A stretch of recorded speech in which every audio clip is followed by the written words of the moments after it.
Hey, what's going on, you guys? Welcome to the video for Elden Ring Shadow of the Erdtree. My name is Ventus, and in this Elden Ring Shadow of the Erdtree guide video, I'm going to show you what has to be one of the most powerful Flaming Sword Ash of War builds in the game. What's really good about this build is that it works on pretty much any sword. I used it on my favorite Colossal Greatsword, all the way down to my weakest Straight Sword from the base game. It doesn't matter, this build is OP with whatever sword you choose.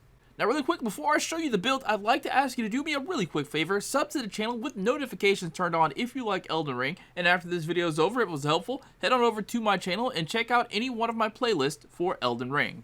Alright, so the Ash of War I'm using with this build is called Flame Spear. And it's called that because you charge it up and launch a spear of fire out of your sword that afterwards leaves your weapon burning for about 40 seconds. The Ash of War does so much damage that I'm not quite sure why it isn't nerfed yet, but honestly, I'm glad it isn't.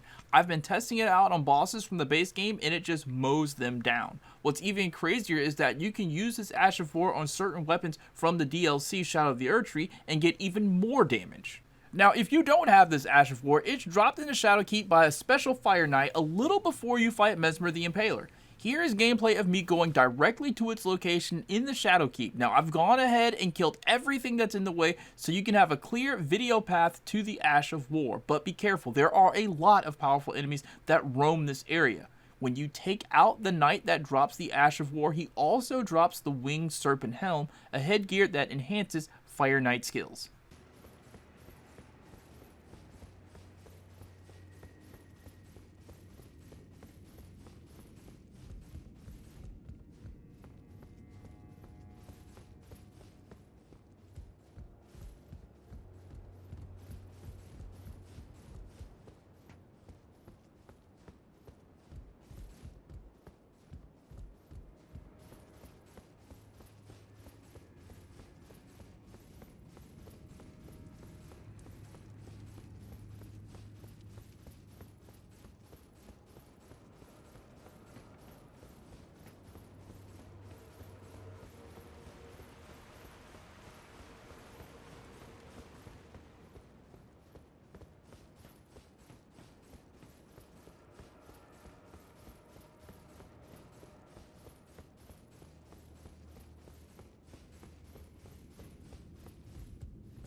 Okay, so once you have the Flame Spear Ash of War, you can put it on pretty much any sword. Just make sure you give it the Flame Art affinity. Now, I tried the other affinities that raise attack power, like Heavy and Quality affinity, and even though they show higher physical attack power numbers, the fire damage from Flame Art still surpassed that damage in all of my damage tests out in the field. Now, personally, I like putting the Flame Spear Ash of War on my Watchdog Colossal Greatsword because it does a crap ton of damage. But honestly, I tested this Ash of War on a bunch of different weapons and it still does crazy DPS. There are, like I said, a few weapons in the DLC Shadow of the Erdtree that increase fire damage, and one of them is the Fire Knight's Greatsword. It's blessed with a flame incantation, and further flame imbuement will amplify the effect and greatly increase the weapon's power. These Fire Knight Greatswords are dropped by the Fire Knights in Shadow Keep. A great farm location for a Fire Knight is here in the Shadow Keep. There is a door right off the main gate plaza that you can open from the other side and easily just keep going back to fight this one Fire Knight to get his sword to drop. Now, when it comes to the build, here's how you want to place your stats. For your Vigor or Vigor, it can be normal, around 45 to the 55 range. You'll want to be able to take a hit if need be. For your Mind, 40 to 45 is good. To cast the Ash of War costs 19 FP, but usually 2 to 3 full charges of this Ash of War attack is enough to stagger any enemy. Endurance can be around the 40 to 45 range, and I only say that because losing stamina mid-combo really sucks. Strength needs to be anywhere from 55 to 60 because this is a strength faith build, and the more strength you have, the more damage you can pull out of your weapon. Dexterity can be the bare minimum requirement for whatever weapon you're using, and intelligence can be as low as 9 because you don't use any intelligence for this build. Faith you will want super high, 60 if you can manage it, because the fire damage on this build goes kinda crazy the higher your faith. In Arcane, 30 is always a really good safe number for me for item discovery, though if that doesn't really bother you, you can drop it down to something low like 9 or 10. When it comes to Talisman, I've tested a bunch of different combinations to see what gives the most damage in conjunction with different combinations of mixed physics, and what seems to hit the hardest is the Axe Talisman to enhance charged attacks, the Shard of Alexander to boost the attack power of skills, Godfrey Icon, which enhances charged spells and skills like this Ash of War, and the Fire Scorpion Charm to boost your fire attack power. For the mixed Wondrous Physic, use the Flame Shrouding Crack tier and the Spiked Crack tier. The Flame Shrouding Crack tier increases fire damage, and the Spiked Crack tier increases charged attacks.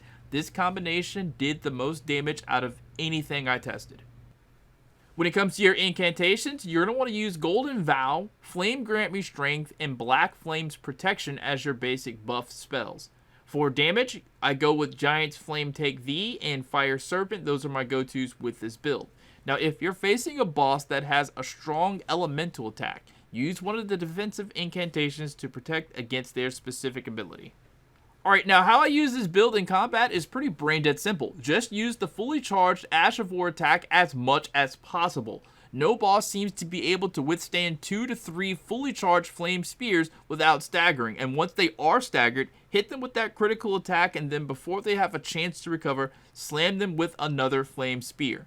If you have to, use your Spirit Ashes to attract their aggro so you can impale them some more with Flame Spear. Alright, and that's going to be it for this build. If you have any questions about it or anything else Elden Ring related, please drop them down in the comments and I can answer. And also, don't forget to check out my channel and browse my playlist for Elden Ring. I've got numerous other build videos and general guides to help you throughout the game. Alright, thank you guys so much for watching. Have a great rest of your day. Peace out.